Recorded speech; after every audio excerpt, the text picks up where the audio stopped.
Good morning, everyone. We're back with more Barnstable This Morning. I'm Sarah Colvin, and joining me live in studio from the Cape and Islands Workforce Investment Board, Executive Director David Augustinho. David, good morning. Good morning, Sarah. Always a pleasure to be here with you. Always a pleasure to have you here today. Thank you so much for joining us. So, jobs numbers. We have the latest jobs numbers. What do we have going on?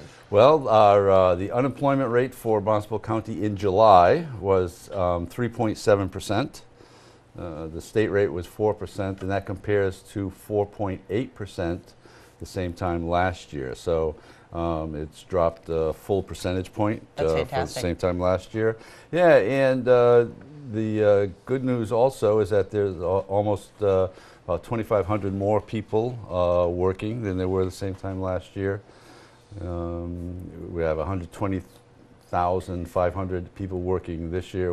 There was 117,900 last year. So it's a pretty good picture, and for our employers, that means that there are more employees available to them, and it's helped a little bit, but we're still understaffed. It's very hard to go from that regular unemployment numbers and try to add somewhere between 15 and 20,000 people for our peak season. Sure, and we are in that peak season where the hotels have more employees, the restaurants have more employees, some police departments have more employees. So certainly everything busy all this time of year. How does that affect kind of the overall yearly numbers? Is there a way to take a look at what jobs are seasonal versus what jobs are year-round? Well, we don't so much look at seasonal and year-round. We just look at the size of the labor force and the number of people employed. So, and we did a study about 100 years ago now, but that's where we found out that we add somewhere between 15 and 20,000 workers for our high season in the summer. So, which is about 15% of our workforce. So that's a large number to try to work with. And in addition to the businesses you mentioned, even retail businesses, the number one activity for tourists around the world, always and forever, has been shopping. Shopping. That's what they do. And so even a lot of the retail outlets need to put on extra help in the busy summer season.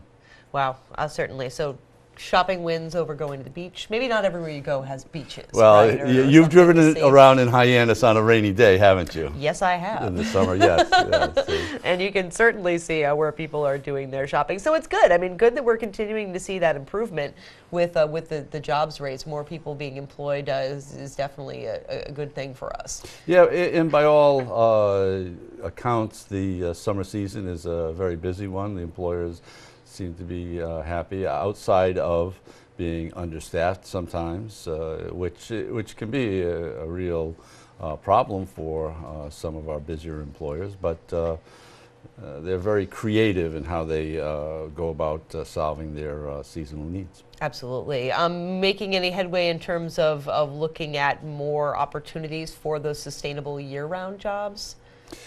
Well, we're always working with economic development entities to try to grow the businesses here, because that's the economic development approach here, is to grow the businesses that already exist. We're not going to attract big businesses down here on the Cape and Islands. Anything that needs to be shipped anywhere, this would be one of the last places a business would locate to manufacture in that regard. So we try to grow the local businesses. And some businesses have done a spectacular job over the last few years. Business like Cape Cod 5. Yes. They've been growing leaps and bounds. They're a great employer. They've gone to a $15 minimum wage here on the Cape. Their benefits are top shelf. They're a great employer. They've expanded onto Nantucket over the last few years. I even heard talk that they're over the bridge in Wareham. Wow.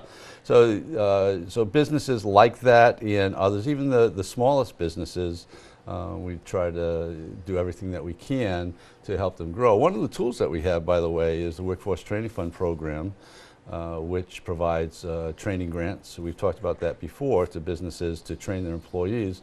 We actually have a workshop coming up, and gosh, if I could remember the date of it, I would be so happy. I want to say October 6th, but We'll have to see. So the Workforce Training Fund really, I think that professional development and being able to send your employees to some classes or get them some education is really important. And I love to see businesses that really take a stock in their employees and say, we want to see you grow, so we're going to help you out a little bit. Yeah, a lot of businesses feel that, oh, I'm going to train my employees and then go somewhere else. Well, that's possible. But they're going to go someplace else naturally anyway. So the fact of the matter is, though, that businesses that invest in their employees through training do have higher retention rates than businesses that don't. So it is a smart investment on the part of the businesses. And the part of the intent of the Workforce Training Fund is always to make the business more productive, to make the business more competitive here in Massachusetts. So it's a real win-win. We've worked with a number of businesses over the years, businesses like Teledyne Benthos, which of course is a larger business, but all the way down to Benchmark Dental, which is actually that's growing pretty well now too.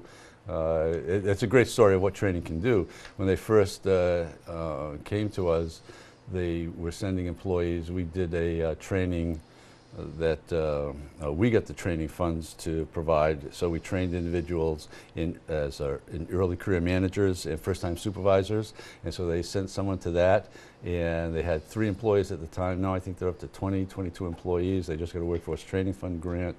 So it really is a way to grow a business here on the Cape. And they're a manufacturer. They Benchmark Dental Lab. They make dental appliances and all that stuff. So they manufacture here on the Cape.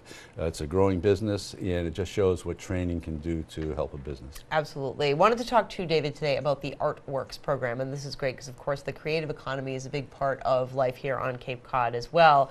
Tell me a little bit about this program. I know that you're going to be starting up another session in September, correct? Yes. The ArtWorks program, matter of fact, it's their 20th year coming up, so the 2016-17 school year is the 20th year for the program.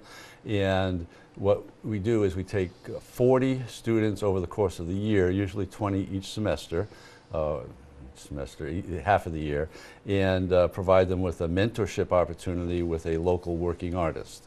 The mentorship usually takes place at the artist's place of work.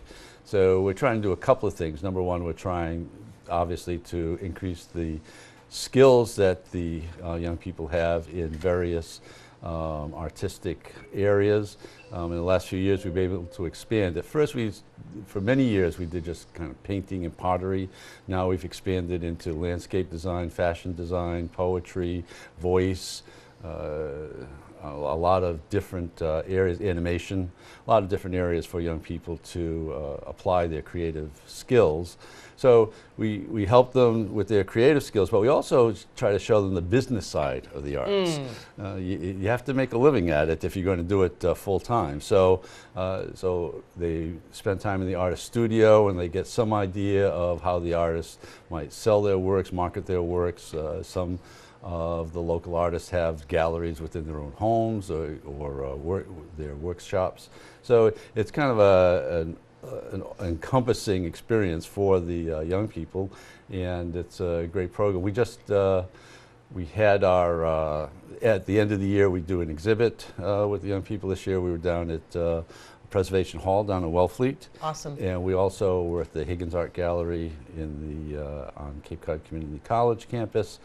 And right now the exhibit is up at the State House. Our state senator, going back to Senator O'Leary, and I think even before O'Leary, but anyway, they host the exhibit up there. It stays up there for a few weeks so that the legislators can enjoy. And I think what a thrill for the students too to have their art exhibited at the State House. Certainly, it's wonderful to have it here at home on Cape Cod, but I think there's this little bit of prestige, and mystery about the State House, and so a good opportunity for the kids to have their stuff. Absolutely, shown up there. absolutely. So we think it's a great program. It's part of our School to Careers program, which provides internship opportunities and career exploration opportunities.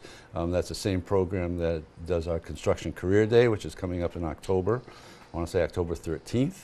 We'll be doing that again, so we'll have a couple of hundred students, probably over somewhere between 30 and 50 vendors to explore careers in the construction industries, which is a very, it's a growing occupational area here on the Cape and Islands, and it's a pretty good paying occupation also. Absolutely, a lot of opportunity to work yourself up from the bottom, lots of entry-level positions. Correct. Great, well, we'll look forward to talking more about that. David, thank you so much for joining us here on Barnstable This Morning. My pleasure.